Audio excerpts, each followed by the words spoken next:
Hello, it's only Light Matters here, and today we are reviewing one of the models I have been using in my games for almost 2 years. It is actually more than one specific craft, it is a whole class of customizable models, my Valentina class.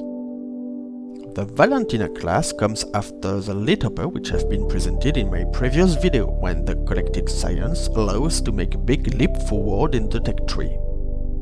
Yet, at this point, science technologies are far from being completely unlocked. We also are at a moment in the game where we need to make easy money to finance the upcoming missions to Duna and Moho. When the transfer windows to these planets show up, I usually send a complete armada with landers, big ground stations with research labs and refining capabilities, orbiters to have a presence in low orbit, and dedicated mining and gas station crafts. So it's not rare that I spend more than 2 million K-Bucks for each planet. Tourists landing contracts to Minmus or the Man are a big help to achieve this goal. This model presented today uses only 2 mods, and Twig Scale is actually used for only one part. You will see that it can be easily stockified. 12 cables can make a world tour of the cabin subsystem. If I have to go to the Man, Minmus, or even out the cabin sphere of influence, I usually proceed this way. Take off, reach LKO, go to Minmus, land on Minmus with the only Uniq engines, refuel, go outside the SOI, back to cabin's SOI, maneuver to get a Man encounter, circle rise, land on the Man with the oxidizer refined on Minmus, refuel, take off, go back to cabin, air brake, land, take the money and the experience, repeat the tour until you are fed up with this gameplay, and then focus to interplanetary missions. More than 7,000 science points are required to build such a spaceplane. Some branches of the tech tree have to be deeply unlocked so that we can access to Rapier engines, of course for SSTOs, Uniq engines to get a fair amount of Delta V once in LKO, large landing gears, convertotron and drills to fill up tanks on Minmus and on the Man, batteries, and a drone part to have a decent control of the ship even with no pilot on board. I have already said that the Valentina class is not just the model you can actually see, it could be easily adapted to many variants depending on your needs, such as a dedicated transport craft or a launcher for small modules or satellites.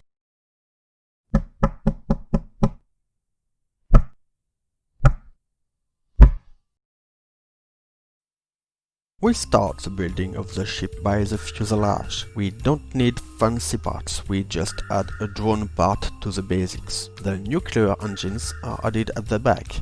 We create 2 cargo bays. The first one just behind the cockpit will host the drills. The larger one will host everything else.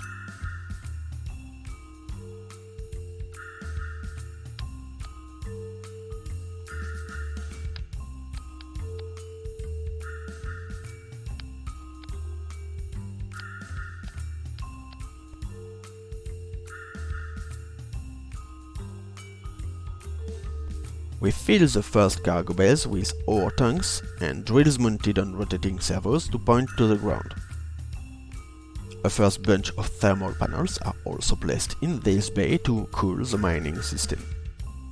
We configure 2 sequencers, one for the drills and another one to make a smart opening and closing of the bay and the thermal panels together.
In the second cargo, we add a small ISRU, science equipments, reaction wheels, more batteries.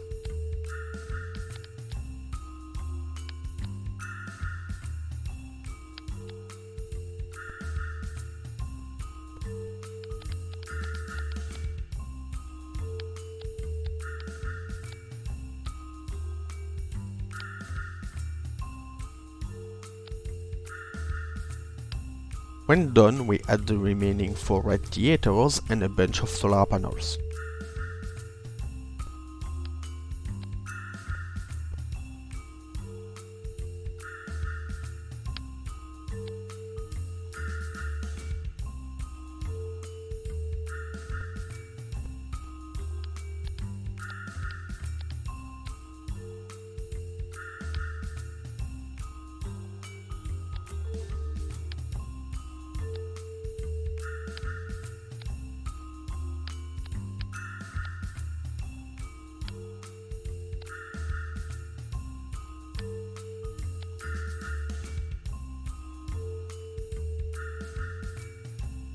The new small bay and the thermal panels are added to one of the sequencers of the first cargo bay.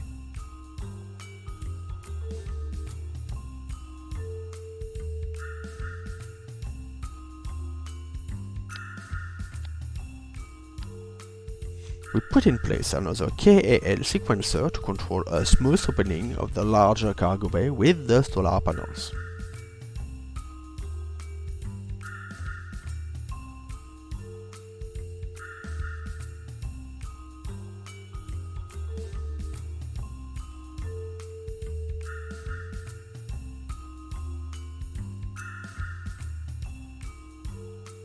We proceed to a field test because to test is to adopt, and testing if a smart mechanism is as smart as expected can save a reputation.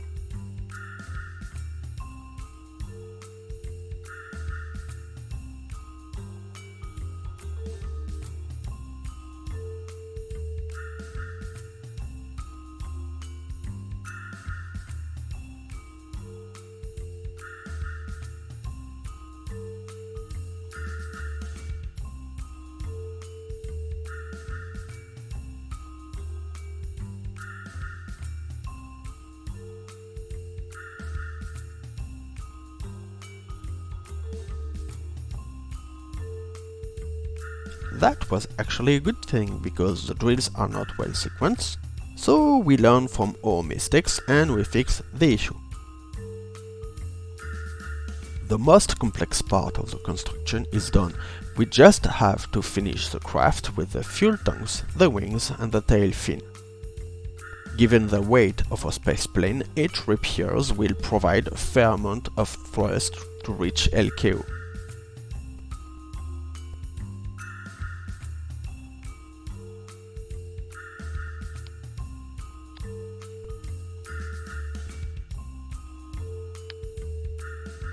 Here you can see that the only part risked with tweak scale comes from the making history expansion and can be easily replaced with the Type B nose cone or tail connector. We add RCS engines under the spaceplane to ease the final touchdown on celestial bodies we land on.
The visit on the runway clearly shows our rear landing gears are too close to our center of mass and also too close to the fuselage. We adjust them before our first flight. We remove the monopropellant in the cockpit and the solid fuel in the fuel tanks because we don't need them.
I hope you enjoyed this video.